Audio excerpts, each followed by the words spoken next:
สวัสดีค่ะเหมือนสำคัญในคลิปนี้เดี๋ยวเราพาไปดูนะคะ ที่นี่จะมีโรงสีข้าวในหมู่บ้านแล้วก็ใช้อะไรขนส่งก็คือจะใช้ล้อขนส่งนะคะ เพราะฉะนั้นอยากให้ทุกคนได้เห็นวิถีชีวิตที่นี่ว่าเป็นอย่างไรโอเคตามไปดูกันเลยค่ะด้วยซ้ำกันค่ะกับอิดเขาสองเด็กปันปอแดมหัวปันปออะเมฮะปอเนี่ยเหรอถามได้อย่างเกี่ยวนะ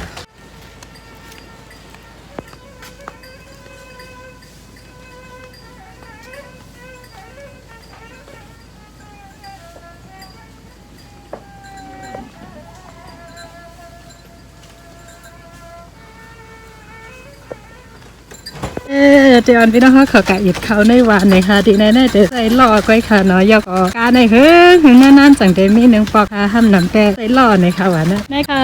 ใจล่ออันต่างอิดเขาส่งเขาในมีป้องเหค่ะเนาะมันเมื่อเขาก็แลกแต่ใจป้องเสนให้ก็กับป้อยเลนสีมาเลี้ยวแต่มีเอาค่ะตอนโมเด็กๆนะคะเราจะใช้ล้อแบบนี้แล้วก็ข้างบนจะเป็นแบบนี้เลยแล้วก็ไปงานเดือนสีเมืองปายนะคะทุกท่านเสร็จยอดคิดถึงตอนเด็กๆที่สุดเลยที่นี่มีที่นี่ที่เดียวที่อื่นไม่มีแล้วบ้านนานางบ้านโมเองโอเคจะมาที่โรงสีข้าวนะคะก็คือตรงนี้ที่นี่คือโรงสีข้าวนะคะทุกท่านที่ไหนก็จะเป็นที่อิดข้าวในวันค่ะในวันนอกวันมาที่ไหนมดค่ะเห็นมีที่ไหนที่เหลียวโอเคอันนี้คือวิธีการถอยหลังให้เด็กไล่ถอยหลังเอาล่อถอยหลังค่ะเนาะเฮ้ยทุกท่านสุดยอดเพิ่งเคยเห็นไล่เอาล่อถอยไล่เอาล่อหนหลังค่ะเนาะที่ไหนก็เดี๋ยวมาอีกเขาเดี๋ยวเขาล้มโอเคที่อีกครั้งในวันเท่ากับเจมี่ที่นี่คือโรงสีข้าวโมเคถามให้ทุกท่านได้ชมแล้วแต่ว่าไม่ได้ถ่ายดีๆแต่วันนี้ก็คือจะมาถ่ายให้เห็นจ๋าๆเลยนะคะทุกท่านว่าโรงสีข้าวที่นี่เขาสีข้าวยังไงแล้วก็ถ้าหากว่ามาสีข้าวคือต้องให้เท่าไหร่อะไรแบบนี้พอมาถึงนะคะก็จะมีคนยกลงเลยพอมาถึงก็จะมีคนยกลง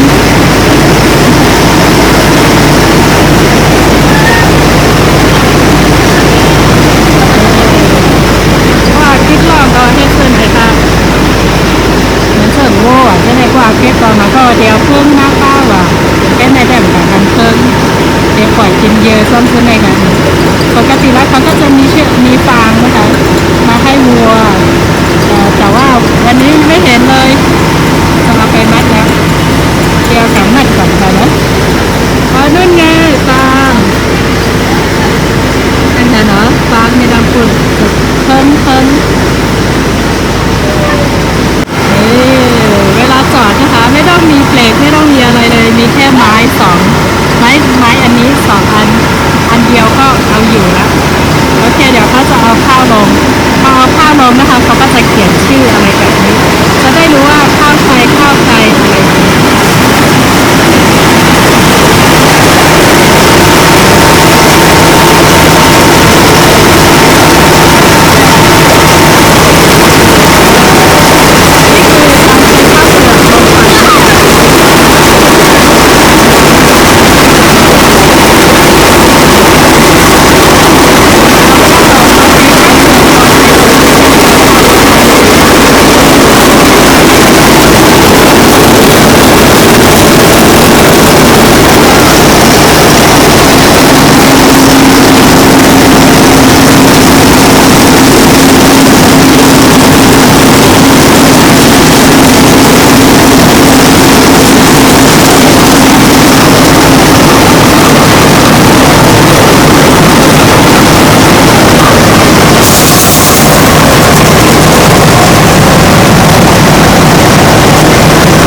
ดีมากเลย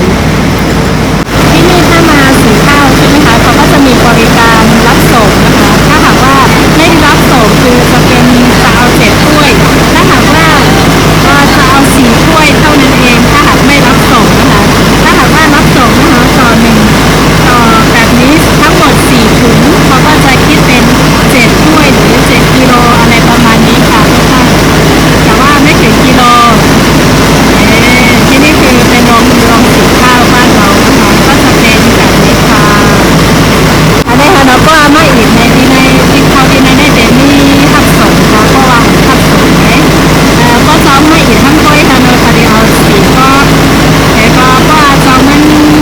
ซ้อมพวกอะไรทับส่งแต่ก็เทเอาเส้นก็ไม่ค่ะถ้าการส่งการนิยมโมดเอาค่ะเข้มโอเคทุกท่านโรงสีข้าวก็จะอยู่ใกล้ๆกับบ้านเรานี่เองจริงๆแล้วโรงสีข้าวที่นี่คือจะมาเกือบทุกหมู่บ้านเลยวันนี้เราก็พาทุกท่านไปดูโรงสีข้าวกันมาแล้ว เป็นไงกันบ้างคะรู้สึกว่าที่นี่เหมือนยุคตั้งแต่สมัยหลายๆท่านเลยบอกคอมเมนต์มาบอกว่าน่าจะ40 ปีที่แล้วอะไรประมาณนี้มาเดี๋ยวก็อันกัดต้อยเหมือนท้องอิดเขาตีวานค่ะเนาะมาอยากเป็นเซิงหือพองคาจังเหมือนกันรู้สึกว่าเหมือนกันด้วยค่ะตอนนี้โมก็กลับมาถึงบ้านแล้วลูกน่าจะหลับอยู่ไม่งั้นคงไม่ได้ไปถ่ายเลยไม่ได้ไปไหนเลยมาเกือบเดือนแล้วนะคะทุกท่านคลิปก็เพิ่งจะได้ไม่กี่คลิปเองแต่ไม่เป็นไรแต่ก็ได้อยู่บ้านแบบว่าสบายใจอะไรประมาณนี้โอเค